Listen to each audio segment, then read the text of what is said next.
A Christmas Carol by Charles Dickens. Day 5. The end of it. Yes, and the bedpost was his own, the bed was his own, the room was his own, best and happiest of all, the time before him was his own, to make amends in. I will live in the past, the present, and the future, Scrooge repeated as he scrambled out of bed. The spirits of all three shall strive within me. Oh, Jacob Marley, heaven in the Christmas time be praised for this. I say it on my knees, old Jacob, on my knees. He was so fluttered and so glowing with his good intentions that his broken voice would scarcely answer to his call. He had been sobbing violently in his conflict with the spirit, and his face was wet with tears. They were not torn down, cried Scrooge, folding one of his bed curtains in his arms. They are not torn down, rings and all. They are here. I am here. The shadows of the things that would have been may be dispelled. They will be. I know they will. His hands were busy with his garments all this time, turning them inside and out, putting them on upside down, tearing them, mislaying them, making them parties to every kind of extravagance. I don't know what to do, cried Scrooge, laughing and crying in the same breath, and making a perfect laocoon of himself with his stockings. I'm as light as a feather. I am as happy as an angel. I am as merry as a schoolboy. I am as giddy as a drunken man. A Merry Christmas to everybody. A Happy New Year to all the world. Hello here, whoop, hello. He had frisked into the sitting room and was now standing there, perfectly winded. There's a saucepan with that the gruel was in, cried Scrooge, starting off again and going around the fireplace. There's a door, by which the ghost of Jacob Marley entered. There's a corner where the ghost of Christmas present sat. There's the window where I saw the wandering spirits. It's all right. It's all true. It all happened. Ha ha! Really, for a man who had been out of practice for so many years, it was a splendid laugh, a most illustrious laugh, the father of a long, long line of brilliant laughs.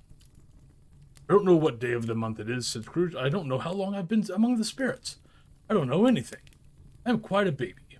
Never mind, I don't care. I'd rather be a baby. Hello, whoop, hello here. He was checked in his transports by the churches ringing out of the lustiest peals he had ever heard. Clash, clang, hammer, ding, dong, bell. Bell, dong, ding, hammer, clang, clash. Oh, glorious, glorious. Running to the window, he opened it and put out his head. No fog, no mist. Clear, bright, jovial, stirring, cold piping for the blood to dance to. Golden sunlight, heavenly sky, sweet fresh air. Merry bells. Oh, glorious, glorious. What's today? Cried Scrooge, calling downward to a boy in Sunday clothes, who perhaps had loitered in to look about him. Returned the boy with all his might of wonder. What's today, my fine fellow? Said Scrooge. Today? Replied the boy. Why, Christmas Day. It's Christmas Day, said Scrooge to himself. I haven't missed it. The spirits have done it all in one night. They can do anything they like. Of course they can, of course they can. Hello, my fine fellow. Hello, returned the boy. You know the poulterers in the next street but one at the corner? Scrooge inquired. I should hope I did, replied the lad. An intelligent boy, said Scrooge. A remarkable boy. You know whether they've sold the prize turkey that was hanging up there? Not the little prize turkey, the big one. What, the one as big as me? Returned the boy. What a delightful boy, said Scrooge. It's a pleasure to talk to him. Yes, my buck. It's hanging there now, replied the boy. Is it? Said Scrooge. Go and buy it. Walker? Exclaimed the boy. No, said Scrooge. I'm in earnest. Go and buy it, and tell them to bring it here, that I may give them the direction where to take it. Come back with the man, and I'll give you a shilling. Come back with him in less than 5 minutes, and I'll give you half a crown. The boy was off like a shot. He must have had a steady hand at a trigger who could have got a shot off half so fast. I'll send it to Bob Cratchit's, whispered Scrooge, rubbing his hands and splitting with a laugh. I shan't know who sends it. It's twice the size of Tiny Tim. Joe Miller never made such a joke as sending it to Bob's Wilby. The hand in which he wrote the address was not a steady one, but write it he did, somehow, and went downstairs to open the street door, ready for the coming of the poulterer's man. As he stood there, waiting his arrival, the knocker caught his eye. I shall love it as long as I live, cried Scrooge, patting it with his hand. I scarcely ever looked at it before. What an honest expression it has in its face. It's a wonderful knocker. Here's a turkey. Hello, whoop. How are you? Merry Christmas. It was a turkey. He never could have stood upon his legs, that bird. He would have snapped them short off in a minute, like sticks of a sealing wax. Why, It's impossible to carry that to Camden Town, said Scrooge. You must have a cab. The chuckle with which he said this, and the chuckle with which he paid the turkey, and the chuckle with which he paid for the cab, and the chuckle with which he recompensed the boy, were only to be exceeded by the chuckle with which he sat down breathless in his chair again and chuckled till he cried. Shaving was not an easy task, for his hand continued to shake very much, and shaving requires attention, even when you don't dance while you are at it. But if he had cut the end of his nose off, he would have put a piece of sticking plaster over it and been quite satisfied. He dressed himself all in his best, and at last got into the streets. The people were by this time pouring forth, as he had seen them with the ghost of Christmas present. And walking with his hands behind him, Scrooge regarded everyone with a delighted smile. He looked so irresistibly pleasant, any word, that 3 or 4 good-humored fellows said, "Good morning, sir, a Merry Christmas to you." And Scrooge said often afterwards that all the blithe sounds he had ever heard, those were the blithest in his ears. He had not gotten far, when coming on towards him he beheld the portly gentleman who had walked into his counting-house the day before and said, "Scrooge and Molly's, I believe." It sent a pang across his heart to think how this old gentleman would look upon him when they met. But he knew what path lay straight before him, and he took it. "My dear sir," said Scrooge, quickening his pace and taking the old gentleman by both hands, "how do you do? I hope you succeeded yesterday. It was very kind of you. A Merry Christmas to you, sir." "Mr. Scrooge?" "Yes, that is my name, and I fear it may not be pleasant to you. Allow me to ask you a pardon.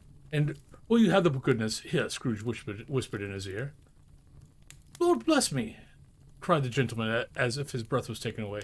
"My dear Scrooge, are you serious?" "If you please," said Scrooge. "Not a farthing less. A great many back payments are included in it, I assure you. Will you do me that favor?"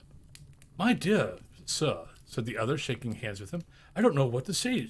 Such run of—" "Don't say anything, please," retorted Scrooge. "Come and see me. Will you come and see me?" "I will," cried the gentleman, and it was clear he meant to do it. "Thank you," said Scrooge. "I am much obliged to you. I thank you 50 times. Bless you." He went to church and walked about the streets and watched the people hurrying to and fro, and patted children on the head and questioned beggars and looked down into the kitchens of houses and up to the windows and found that everything could yield him pleasure. He had never dreamed that anything could give him so much happiness. In the afternoon, he turned his steps towards his nephew's house. He passed the door a dozen times before he had the courage to go up and knock, but he made a dash and did it. "Is your master home, my dear?" said Scrooge to the girl. "Nice girl, very." "Yes, sir." "Where is he, my love?" said Scrooge. "He's in the dining room, sir, along with the mistress. I'll show you upstairs, if you please." "Thank you. He knows me," said Scrooge, and with his hand already on the dining room lock, "I'll go in here, my dear." He turned it gently and sidled his face in round the door. They were looking at the table, which was spread out in great array, for these young housekeepers are always nervous on such points, and like to see that everything is right. "Bread," said Scrooge. Dear heart alive, how his niece by marriage started. Scrooge had forgotten for the moment about her sitting in the corner with the footstool, or he wouldn't have done it on any account. "Why, bless my soul!" cried Fred. "Who's that?" "It's I, Uncle Scrooge. I have come to dinner. Will you let me in, Fred?"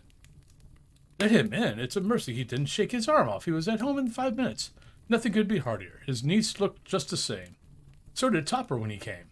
So did the plump sister when she came. So did everyone when they came.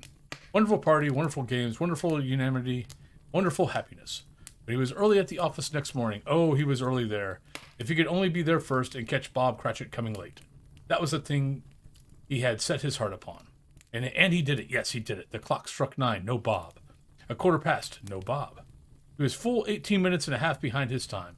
Scrooge sat with his door wide open that he might see him come into the tank. His hat was off before he opened the door, his comforter too. He was on his stool in a jiffy, driving away with his pen as if he were trying to overtake 9 o'clock. "Hello?" growled Scrooge in his accustomed voice, as near as he could feign it. "What do you mean by coming here at this time of day?" "Oh, I'm very sorry, sir," said Bob. "I am behind my time." "You are," repeated Scrooge. "Yes, I think you are. Step this way, sir, if you please." "It's only once a year, sir," pleaded Bob, appearing from the tank. "It shall not be repeated. I was making rather merry yesterday, sir." "Now, I'll tell you what, my friend," said Scrooge. "I am not going to stand this sort of thing any longer, and therefore," he continued, leaping from his stool and giving Bob such a dig in the waistcoat that he staggered back into the tank again, "and therefore I am about to raise your salary." Bob trembled and got a little nearer to the roller. He had a momentary idea of knocking Scrooge down with it, holding him. and calling to the people in the court for help in a straight waistcoat. A Merry Christmas, Bob, said Scrooge with an earnestness that could not be mistaken, as he clapped him on the back. A Merry Christmas, Bob, and my good fellow, than I have given you for many a year. I'll raise your salary and endeavor to assist your struggling family, and we will discuss your affairs this very afternoon over a Christmas bowl of smoking bishop, Bob. Make up the fires and buy another coal scuttle before you dot another I, Bob Cratchit. Scrooge was better than his word. He did it all. Infinitely more, and a Tiny Tim, who did not die. He was a second father. He became as good a friend, as good a master, and as good a man as a good old city knew, or any other good old city, town, or borough in the good old world. Some people laughed to see the alteration in him, but he let them laugh and little heeded them, for he was wise enough to know that should wrinkle up their eyes and grins, as had the malady in less attractive form. His own heart laughed, and that was quite enough for him. He had no further intercourse with spirits, but lived upon the total abstinence principle. Ever afterwards, and it was always said of him that he knew how to keep Christmas well, if any man alive possessed the knowledge. May that be truly said of us and all of us. And so, as Tiny Tim observed, God bless us, everyone. And everyone, that is the end of A Christmas Carol. I hope you all enjoyed it. I hope I hope maybe you sat around with your children and listened to it. But yeah, I hope you guys have a wonderful Christmas, happy holidays, and a great rest of the day. And I will talk to y'all later.